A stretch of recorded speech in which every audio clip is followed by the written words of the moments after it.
Hello again, everybody. Back to this style of video. Let me just rearrange the camera like that. Okay. Thank you to everybody that has subscribed to the channel and left us a like and all of that, and a comment and all of those things. That's absolutely fantastic. We appreciate it. So we've got more today. I've written some more notes down. I wanted to delve a little bit into, we'll go into some more of the things regarding Jehovah's Witnesses a little bit. Absolutely, I'll do that. I wanted to look at a few other little things for people that feel that they've been struggling since they left the organisation. I remember Christopher Hitchens used to talk about that, there's a large number of people that when they have left a cult or religion or an organisation actually wish they had never done, because it's easier for them to be told how to live their life and what to do, almost to the point where their experience is not necessarily traumatic, but the ability to think has been eroded so much that they would much rather be pointed and off you go than actually know how to point themselves in.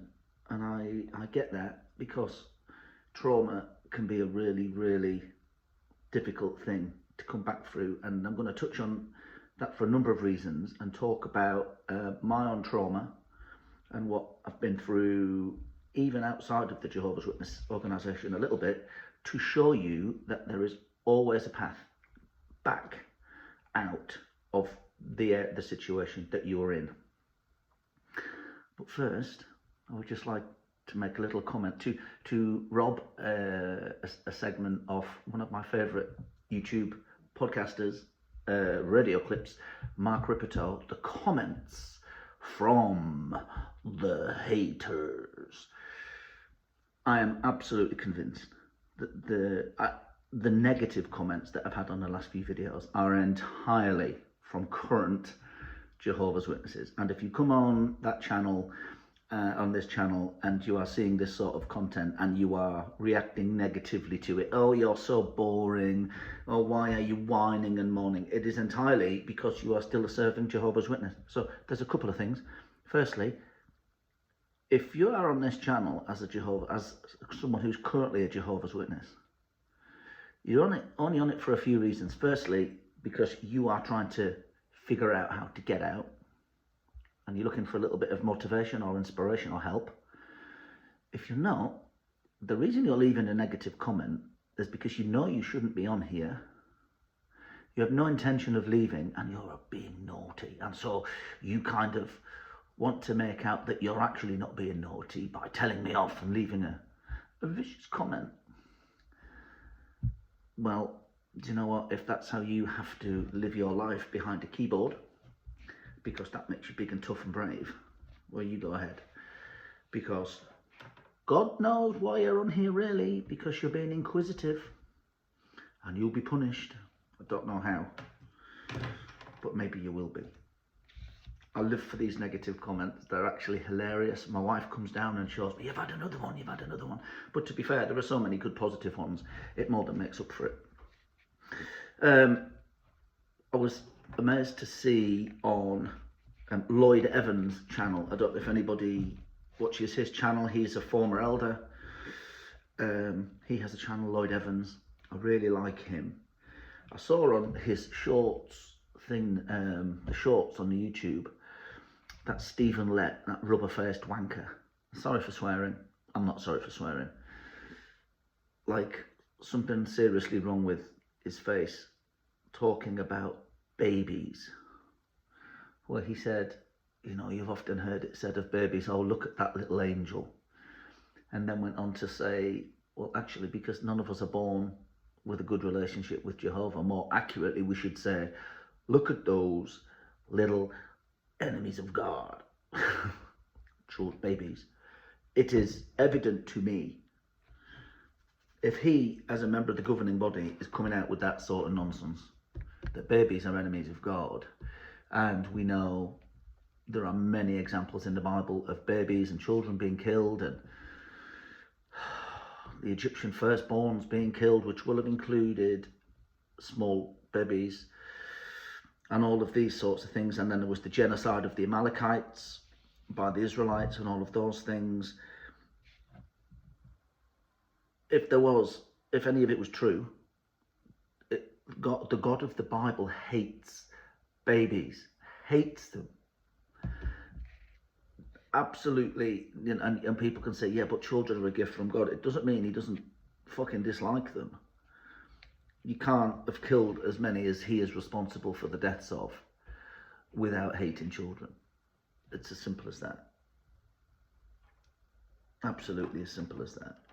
And then the other thing that I saw that was hilarious was an old quote that I saw, the text of in one of the articles. I'm not sure which one it was, or the book. Masturbation can lead to homosexuality. I mean, that was a new one on me. I know they say that it's dirty and it's not cool and it's unclean and all of those things, but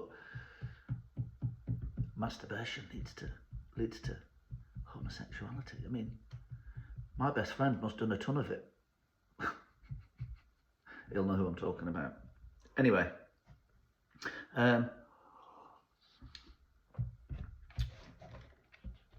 we got on the last episode.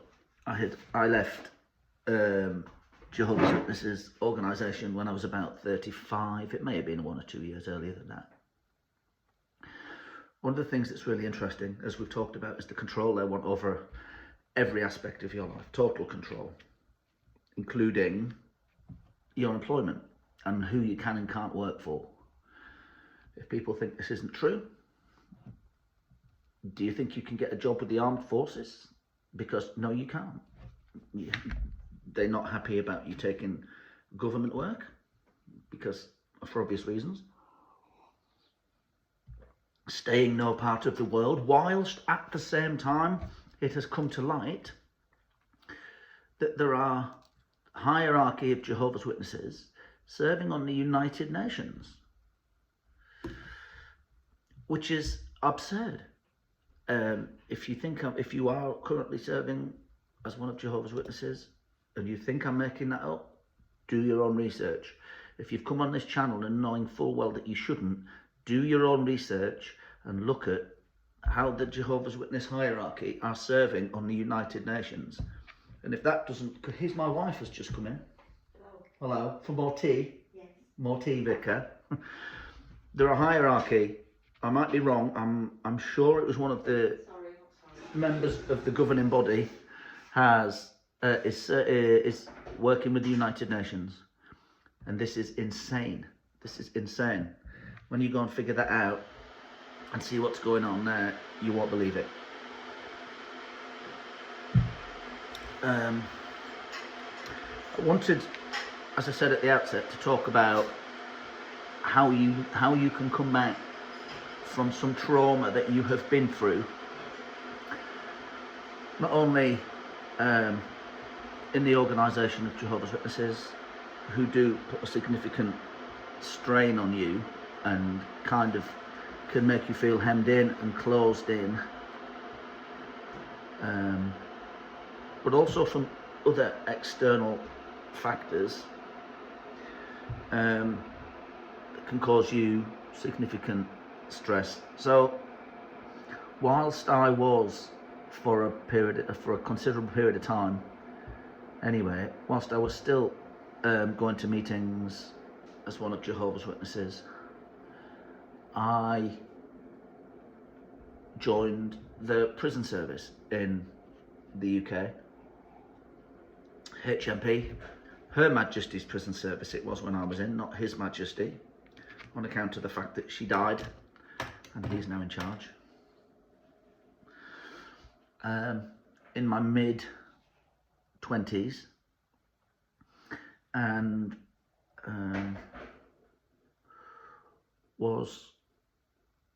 served 15 years or so. I can't remember exactly how, 13, 14, 15 years or whatever it was. Started as an instructional officer and finished as a prison officer. I enjoyed a lot of my time in that job. A lot of it I didn't enjoy, but it's very, very similar how that job is structured to how Jehovah's Witnesses structure their way of organising your life for you, insofar as there are very strict rules about dress. There are very strict rules about how you can conduct your life outside of either the prison or the congregation, if you liken the two. The behaviours that are expected of you, what sort of people that you can hang around with and socialise with, all of these things are very similar. We might touch on some of that a bit later. I mentioned in the last video that I am being tested for early onset Alzheimer's and dementia. And when I was seen by the first guy that I saw, we talked about the different types of brain injury that could lead to this. And I had a significant incident in the prison. I had a lot of incidents in the prison service. I worked in quite a few prisons, and I had a significant injury at Glenparva prison. Well, quite a serious injury. You probably can't see it now, but I've got a scar here, which was a very deep cut down to my skull. Required about 9 stitches to get it all tidied up, and a long time off work. Having spoken to one of the consultants, he is entirely convinced that has caused brain damage. Well, there is no doubt that there is brain damage, because I had a scan and I have a significant brain injury, one way or another.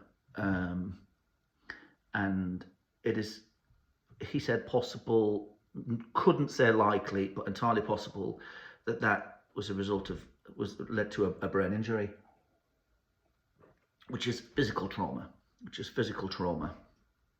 I saw other things. When you're in that job, the things that you see, the things that you're involved with take a toll. The constant living on your adrenaline, waiting for things to happen. Fights, assaults, alarm bells, other things that people perhaps that have never been in that job wouldn't be aware of, but you can probably imagine the sort of things that go on behind those walls. And already being in a position where I was beginning to question a lot of things within the Jehovah's Witness organisation, I was beginning to not like myself very much. And the problem with that situation, when you find yourself in a situation where you don't like yourself very much, is that if you can't like yourself, you find it difficult to like other people. In an environment where you are with prisoners that you develop a negative view of anyway, you begin to dislike people more easily. And then you begin to be suspicious of people that do show a bit of kindness or fondness, or let it be known that they kind of like you as a human. You're suspicious of those people. And that is another difficulty that people can deal with. I've spoken to other people that have been Jehovah's Witnesses when they've left.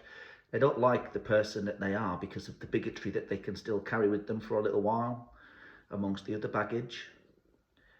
The things that they feel that they've said and they've done, which actually weren't decent and weren't good and weren't kind to other people in that organisation, or outside of it rather. I do have a couple of people that I'm still friends with in that that I worked with. I can't name their names on here because that would be stupid and foolish, and I wouldn't want them to be named if they live their lives privately. However, I will mention one guy, but not by his name, but he will know who I'm talking about because I know he watches my videos, who I liked immensely and still do, and I am still in contact with on the text, and we do chat now and again. He was due to come. I'm just trying to give enough information so he knows that it's him I'm talking about. He was due to come to my birthday party soon. He's unable because of a prior arrangement that he's had, and we used to train together in the prison that I was at, one of the prisons I was at, and he was astonishingly strong. He was the guy that got me away from just being a recreational lifter to being a serious weightlifter. And we he taught me an awful lot about a lot of things, being a good person, boundaries, and the way that you are prepared to let people speak to you or not. An incredible person to train with, so knowledgeable, and I still tap him up for knowledge now. I mean, I have people from all over the world contact me for information and advice, and sometimes I get in touch with him because he's just like an encyclopedia. In fact, when I split up with the mother of my kids, he was the first person in that job that I actually spoke to about it, actually in the gym. I think by now he will know who he is. Almost certainly will know who he is. But he was a really decent person to me, a really great human being, misunderstood by some people, but I think we all are. But he was really good for me in that, and I don't think he realizes how much the time he spent with me after that split up, even though it was just conversations in that jail, helped me kind of steady things a little bit before things got really bad. So yeah, he'll know who he is. Don't be embarrassed. But anyway, that's enough of that. But there are a lot of things that I regret from my time in the prison service. I think if I hadn't had such a negative influence in my formative years as a Jehovah's Witness, I perhaps wouldn't have been the way that I was. I would perhaps not have behaved in such a rash manner.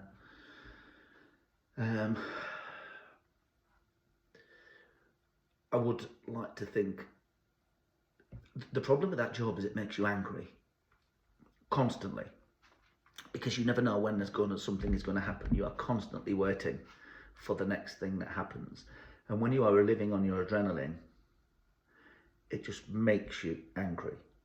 And you're angry going to work, you're angry at work, you're angry coming home from work, and it destroys so many relationships. It's not a great environment for a human being, but we have to have prisons. I understand that. But going to work on a morning, for instance, not knowing the manner in which you'll be leaving, are you going to be coming out at the end of your shift, everything's okay? Are you going to be coming home late because you've had to go on an escort or a bed watch?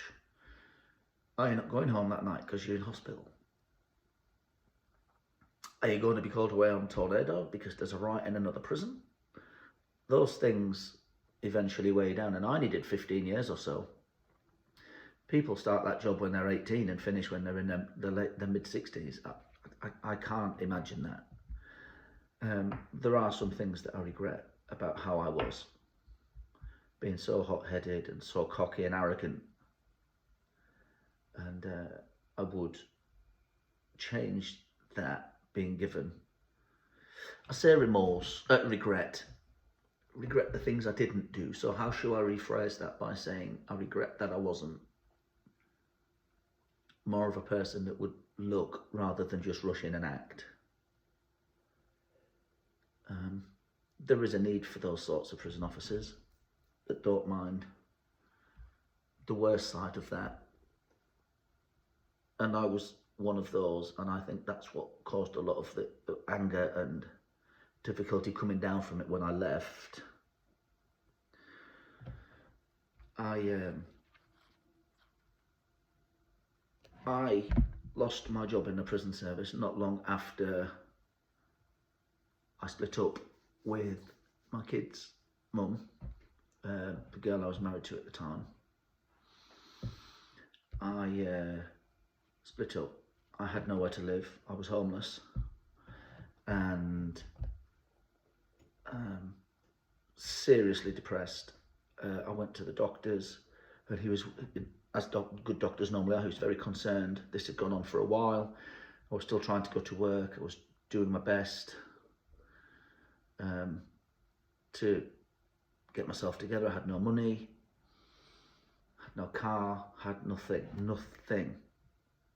I made, looking back, which was obviously the case, a monumental error on the wing early one morning.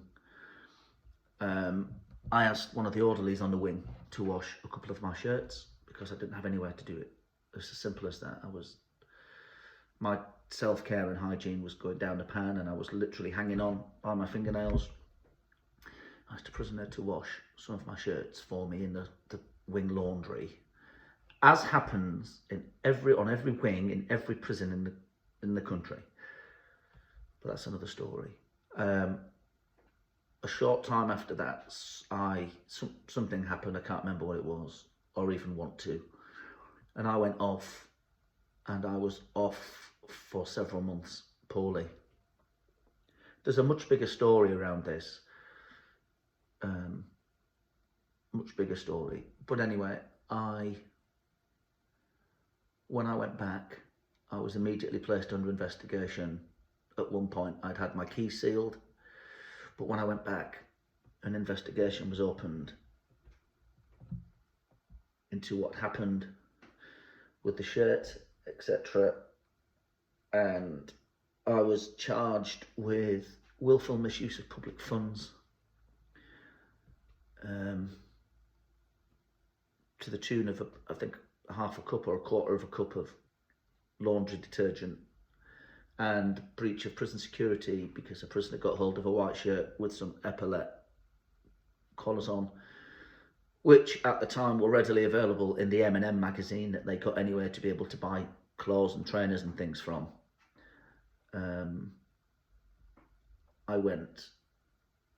I appealed the decision, the dismissal, went in front of the area manager, and the dismissal was upheld, which is fine because it enabled the next part of my life to start. But I was in a really difficult and bad place for a long time after that. But I remember being stood outside of, I went for a coffee on the way home, stood outside a coffee shop, and I was, well, what am I going to do? I have no idea what I'm going to do. So I went to the employment office over here, the job centre, as we call it. And a guy sat down with me and he said, well, what do you want to do? I've no idea. Well, why don't you go to college or university or something? Having missed the opportunity to go to university as a younger person, I looked on his computer with him, went through lots of different courses, because where I lived in Leicester, there was De Montfort University and there was Leicester University. Saw a course that I thought sounded interesting, forensic computing, digital forensics, whatever you want to call it. The open day was later that afternoon. Later in the morning into the afternoon, I was there. I turned up. Went to watch the presentation on the digital forensics and signed up. Ended up going and studying a 3-year degree on digital forensics, during which time I applied for and got a job working for Leicestershire Police as a civilian in high-tech crime, as it was called at the time, or the DFU, the Digital Forensics Unit. And I remember during the interview when they were telling me that about 80% of the work that we did would be viewing and grading indecent images and videos. Well, I can tell you 80% was a gross underestimation. It was, in my whole time there, I didn't do anything else other than grade indecent images of children and videos of children and other things. Other work came in. I remember a guy had to view a very serious assault that nearly led to the death of a guy. You can imagine the sort of stuff that you have to watch. And I can tell you that those videos and those images that you see are amongst the worst things that you can imagine. I remember thinking that I was quite mentally resilient, struggling because of all the stress that I'd had in the prison service, but I thought, having seen a lot of the things that I had seen as a result of extreme violence, would have readied me for what I was going to see in that job. And I was monumentally wrong. There is nothing that can prepare you for seeing the sorts of things that these people do to children and babies and women. There is nothing that can prepare you for that. And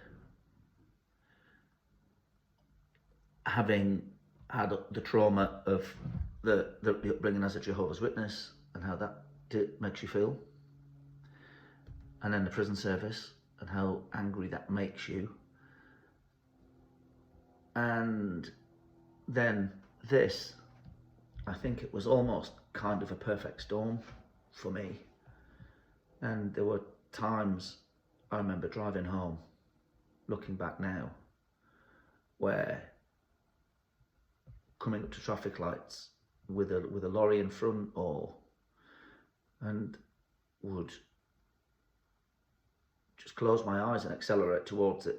Obviously nothing happened, never did it, never went through with it, but just wishing you would go to sleep, wishing that you wouldn't wake up. And it was a really horrible, terrible time for me. And how that ended was the icing on the cake, and I will go into that. I was working my normal shift one time, and toward the end of the shift, I was about packing up, ready to go home, and I was asked to come into another office by a senior officer, an officer senior to me. I took a phone call from an officer in the Swaddling Court police station who said I was required to attend there the next day. Would I like to make my way there voluntarily, or I could be arrested? Well, of course, I was all over the place now. Well, what have I done? What's happened? I was taken upstairs because I was a little bit, I was part of the union. The union assigned me a solicitor who met me at the police station the next day in Swaddling Court, which was quite a drive away for me. He went in to speak to the officers that were going to interview me, and came out, and he was laughing. He said to me, "What do you think this is about?" I said, I've no idea. I've absolutely no idea. He said, "They are going to question you about a sexual assault," which was even worse, because I instantly thought about, there was 3 women worked in the office. One was my immediate line manager, wasn't her. Another one was about 8 months pregnant. And then there was the other girl that was just, and I'm thinking, this is ridiculous. And he said, "No, it's not one of the women, it's a guy.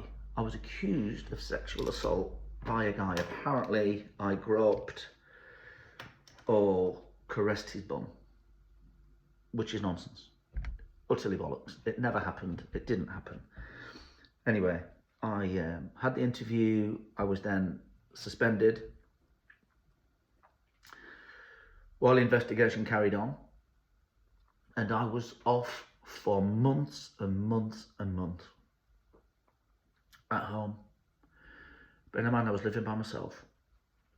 Looking back, still depressed.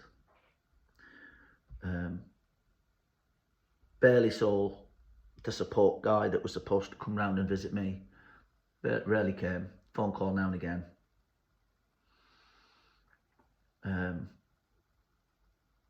months and months and months later, with barely any update, in fact no updates, I get a call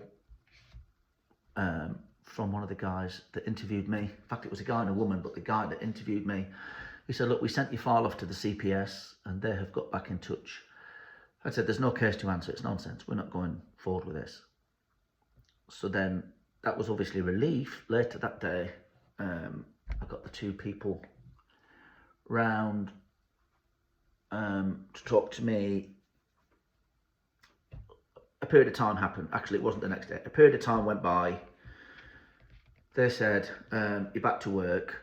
And I said, okay. So my memory is really messed up around this time now about what happened in timescales. But this actually happened.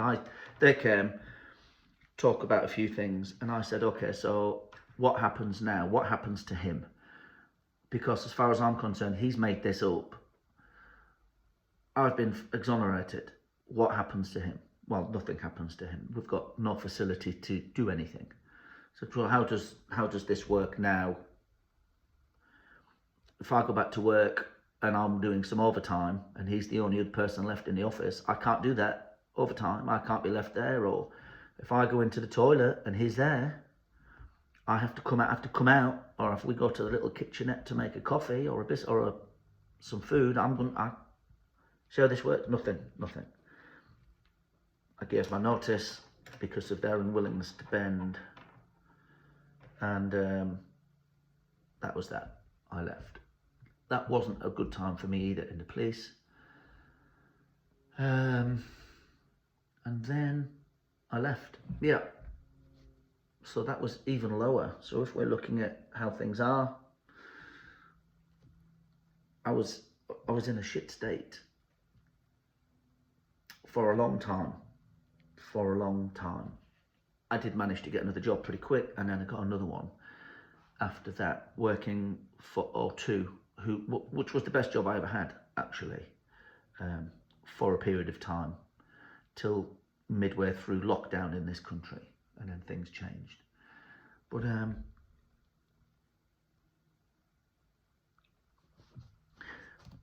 all of this is just a little tiny insight into the trauma that a person can go through and then recover and be able to drag themselves out of it, or let other people help to get and drag you out of it. I had a constant thing for me being the gym, which kind of was the only stability I had for a long time.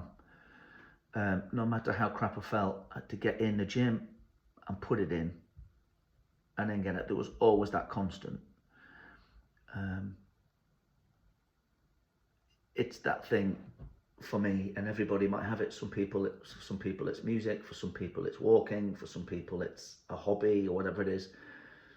For me it was the gym, and the resilience that you learn, the mental toughness.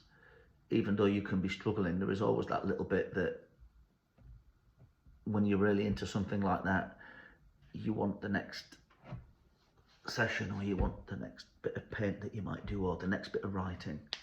And it's always good to hang on to that, because if you let yourself go, then sometimes there might not be a comeback. But there is a way back for those people that are struggling with their mental health and their difficulties. There is a way back. You just need to hang on a little bit, one step at a time. I remember the doctor was talking to me about do something every day. Just do one thing, the same thing every day. And he said to me, get out of bed, go brush your teeth, and then if you need to, go back to bed. But every morning at the same time, you get up, brush your teeth, go back to bed. And then do something else. Go in the shower, brush your teeth, whatever.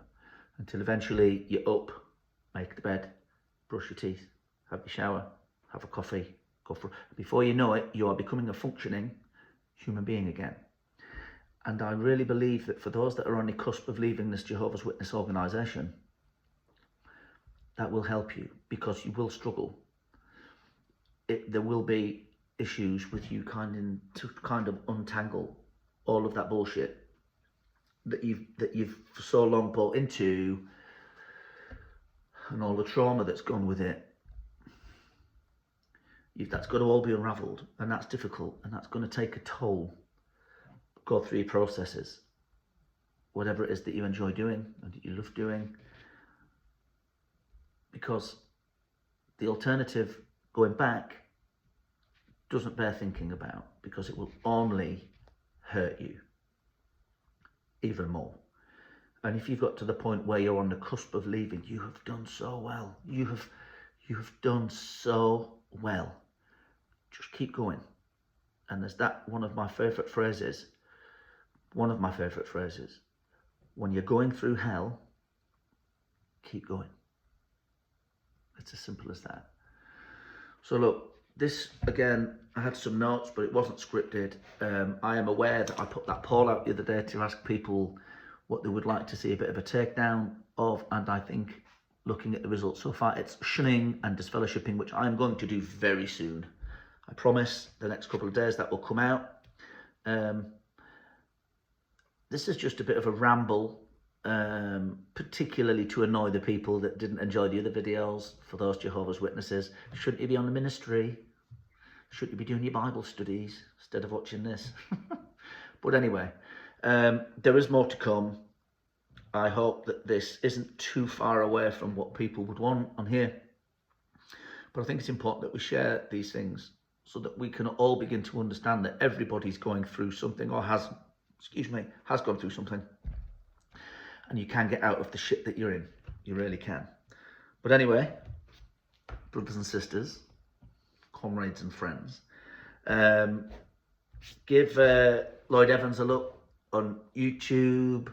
I don't expect him to see this, but if he does, love your channel, mate. And I will catch you next time. I now have to go and make my wife a cup of tea because she's only had 3 this morning and she needs 15. But I will catch you next time. Stay strong, stay hard.